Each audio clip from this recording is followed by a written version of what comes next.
Bienvenue dans cette formation Live for Good. Aujourd'hui, nous allons voir comment décrocher vos premiers rendez-vous commerciaux sur LinkedIn.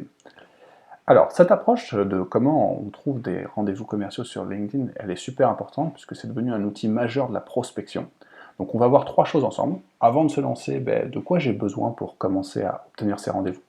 Ensuite, on va voir très concrètement sur LinkedIn comment vous pouvez identifier vos prospects, comment ça peut fonctionner. Et enfin, on va s'interroger sur comment obtenir les rendez-vous une fois que j'ai identifié ces prospects. Le premier sujet, donc, c'est avant de se lancer, il y a des étapes indispensables pour débuter votre prospection et être efficace et bien reçu par les gens que vous allez contacter. Le premier sujet, c'est évidemment que vous allez devoir très rapidement utiliser un deck commercial impactant. Vous allez donc devoir faire des présentations commerciales.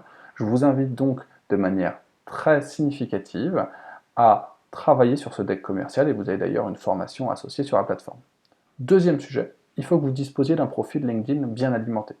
Le titre principal, c'est-à-dire ce que vous voyez juste en dessous là dans l'exemple de Gabriel Morisson, Head of Corporate Partnership, etc., est extrêmement important. Il faut qu'il soit marketé, il ne faut pas qu'on ait l'impression que vous soyez trop dans une démarche commerciale, il faut vous mettre en avant. Deuxième sujet, il faut que vous ayez une présentation de vous et du projet, donc le projet que vous portiez soit visible, que quand la personne aille sur votre fiche, elle se dise « ouais, c'est chouette ». Troisième sujet, la mise en avant de vos expériences, qu'est-ce que vous avez fait, en quoi vous êtes crédible. Et enfin, poster des actualités régulièrement pour montrer les sujets qui vous intéressent et le fait que vous êtes quelqu'un d'intéressant à avoir dans son réseau.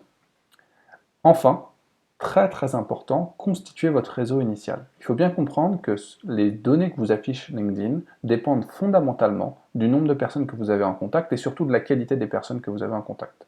Donc typiquement, et on verra pourquoi, mais rajouter tous les membres de l'équipe Live for Good, rajouter toute la promotion Live for Good, tout ça, ça va vous permettre très simplement de constituer un réseau de personnes qui sont en contact avec beaucoup de gens que vous pourriez vouloir contacter, et ça va vous faciliter forcément ce travail de récupération de rendez-vous commerciaux et d'identification des bonnes personnes. Alors maintenant, comment on identifie ces prospects sur LinkedIn? Eh bien, on va passer ensemble à l'action en allant directement sur le logiciel.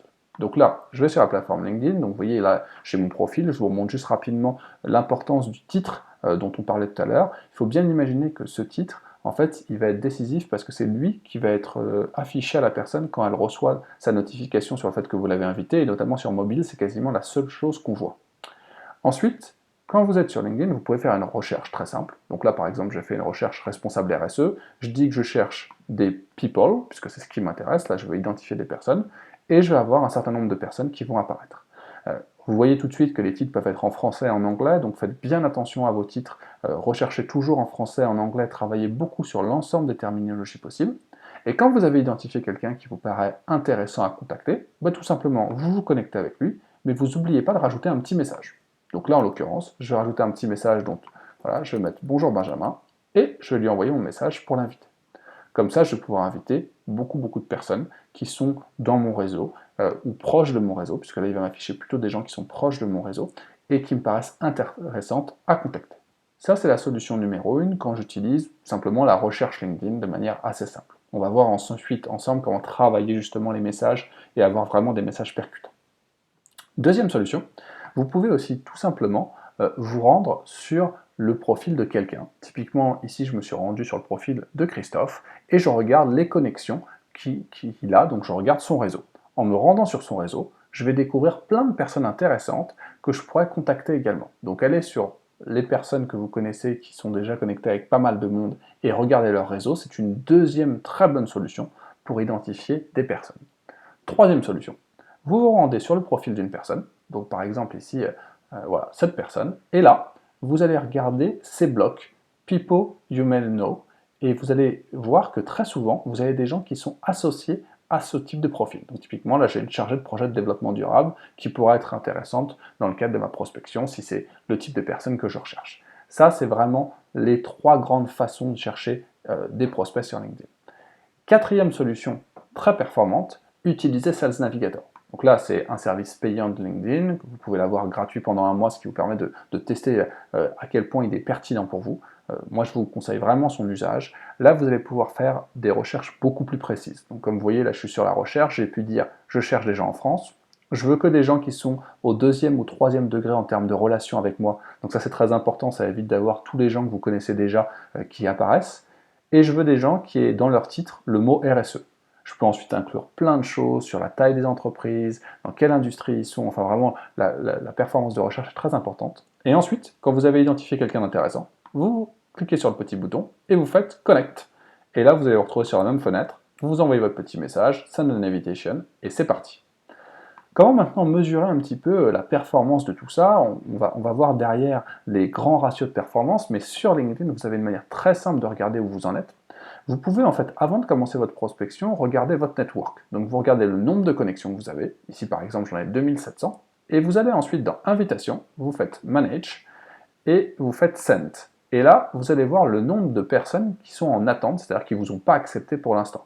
Donc vous voyez d'un côté, j'ai 2700 personnes dans mon réseau, j'en ai 698 en attente. Il se trouve qu'au moment où j'avais commencé ma démarche, j'étais grosso modo autour de 1900 personnes. Donc aujourd'hui, j'ai un peu plus de 800 personnes qui m'ont accepté et 700 personnes qui ne m'ont aujourd'hui pas accepté mon invitation. Certains vont l'accepter plus tard, d'autres ne l'accepteront jamais. Retournons maintenant sur notre présentation pour continuer à progresser sur cette approche de l'obtention des rendez-vous LinkedIn. Donc, on continue, et cette fois, on s'interroge sur maintenant comment, une fois qu'on a identifié ses prospects, qu'on les a contactés, comment on obtient les rendez-vous. Premier sujet, il faut vraiment que vous testiez toutes les terminologies dans vos messages. Les messages sont super importants à bien tester. Deuxième sujet, il faut que vous récupérez les emails via un service comme scrap.io. Ça vous permet de récupérer bien souvent l'email de la personne et en plus de lui adresser un message sur LinkedIn, de derrière le contacter par email si vous n'avez pas de réponse.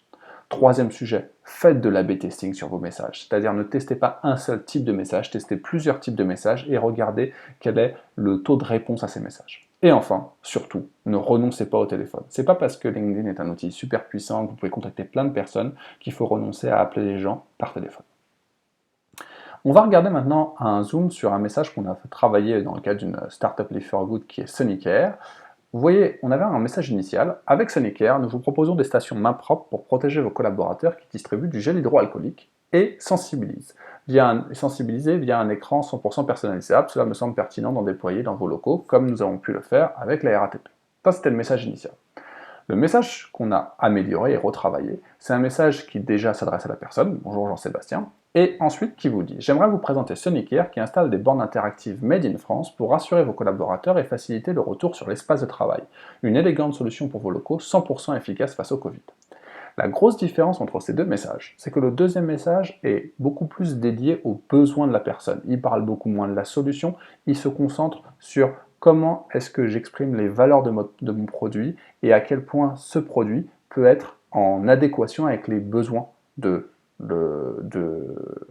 du prospect, excusez-moi, donc là, en l'occurrence, rassurer les collaborateurs et faciliter le retour dans l'espace de travail qui était un sujet majeur au moment où on a rédigé ce message. Donc là, vous voyez comment on peut travailler sur le message numéro 1, celui qu'on envoie au moment de l'invitation.